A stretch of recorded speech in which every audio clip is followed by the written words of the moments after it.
On prehistoric Earth, as a massive alien UFO arrives the planet, a humanoid alien stands beside a waterfall and drinks the dark liquid, causing his body to disintegrate. The alien's DNA causes a biogenetic reaction, as its remains cascade into the waterfall. Later in 2089, two archaeologists, Elizabeth Shaw and Charlie Holloway, are conducting research in a cave when they discover an ancient star map and interpret it as an invitation from humanity's creators, or engineers. The crew of a large spaceship makes the long journey sleeping in status while an android robot named David monitors their journey. After 2 years, the ship abruptly comes to a halt and announces that they have already passed the destination threshold, indicating that they have arrived at their destination. Meredith Vickers, the first crew member and mission director, has awakened and is approached by David, who orders him to wake up the entire crew. The crew is then shown a video of Sir Peter Weyland, the CEO of Weyland Corporation, who raised the funds to build the advanced research vessel named Prometheus in order to find the engineers. The boss then introduces the archaeologists, who explain that digs from all over the world show the same pictogram, which depicts men worshipping giant creatures pointing into a star. They discovered a planet capable of supporting life called LV-223, which they have just arrived at. The Prometheus lands in a valley near a large artificial structure. With only 6 hours of daylight left, the survey team begins to suit up and head inside to investigate. They are able to photograph the entire grid of the structure using Mr. Fiffield's advanced detector drones. They continue their exploration and come across a room with a hole inside it where the air is breathable because something is creating an atmosphere. David, on the other hand, discovers a green slime that contains numerous particles and emits an electric sound. He also presses a series of buttons on the wall, which activates a recorded hologram of several engineers in spacesuits fleeing something. The survey team then pursues the hologram and discovers one of the engineers collapses in front of a door, his body still there. According to the carbon reader, the body has been there for over 2,000 years. When David tries to open the door, they find themselves in a room filled with well-arranged cylindrical vases containing black liquid and paintings all over the walls. Suddenly, the control unit detects incoming silica storms, and the survey team begins to retreat. They also bring the head of the deceased engineer, and David packs one of the vases.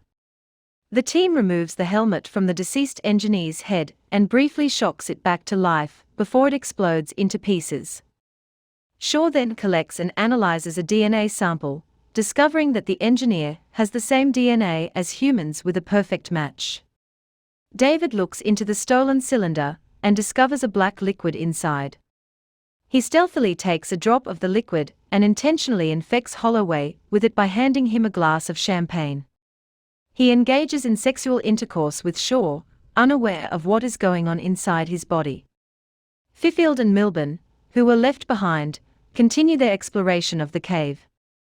They come across a pile of engineer bodies while the control unit informs them that a detector drone is reading a life form from the west, but it abruptly disappears, claiming that it was just a glitch. Knowing this, they decide to walk east and arrive at the previously visited room. They notice something slithering in the river of black liquid, and a snake-like creature emerges.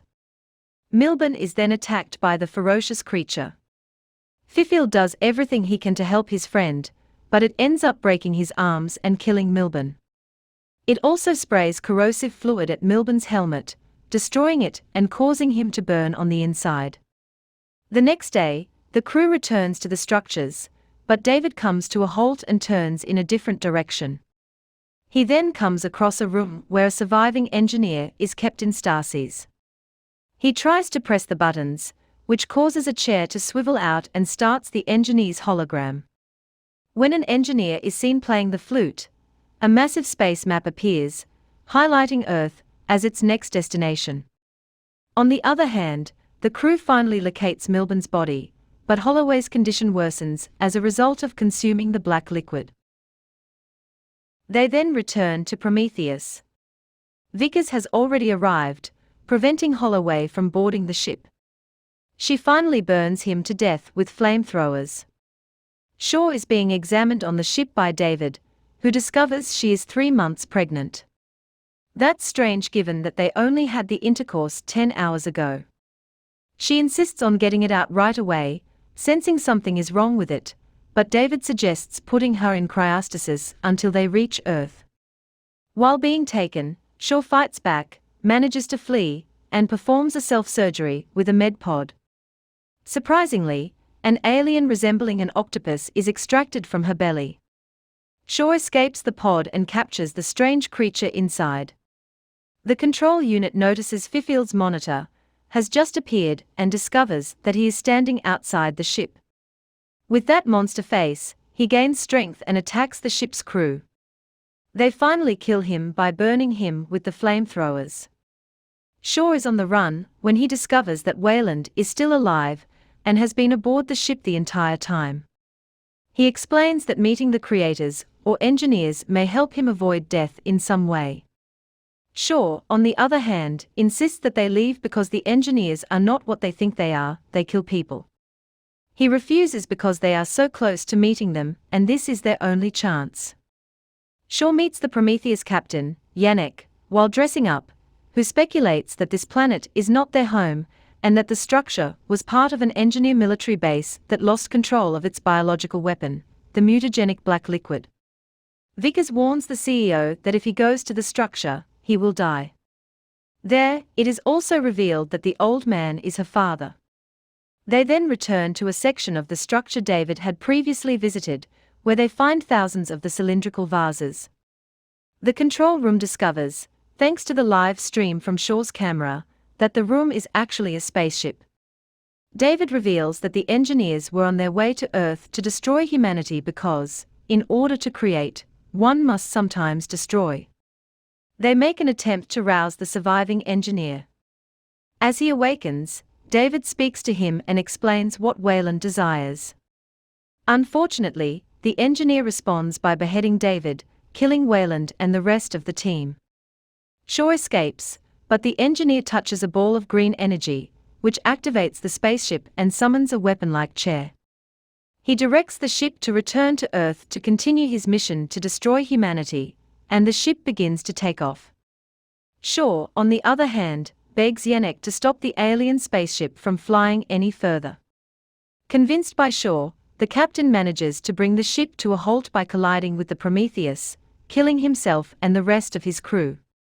Only Vickers is able to escape the ship by ejecting in an escape pod. When the ships collide, the ship begins to roll in a perfectly straight line, killing Vickers, as she fails to outrun it. It's amusing to watch Vickers' inability to run in a different direction. Shaw makes it to the wrecked Prometheus, barely surviving, and discovers that the alien offspring she had removed previously has grown to enormous size. Fortunately, it is still imprisoned in the medical bay. Surprisingly, David is still alive and informs her that the engineer survived the crash and is on his way to her. The engineer then forces open the ship's airlock and attacks Shaw, but she manages to open the medical bay door and unleash the alien offspring, leaving them fighting. The engineer is subdued after a struggle by the massive creature, which thrusts an ovipositor down the engineer's throat, killing him. David begs Shaw for assistance, claiming that there is still another ship available, and that he could fly it. Shaw then recovers David's head and body from the wrecked engineer's ship, without a choice and desperate for an answer. Instead of flying back to Earth, they are heading for the engineer's homeworld, hoping to discover why they created humanity, only to destroy it later.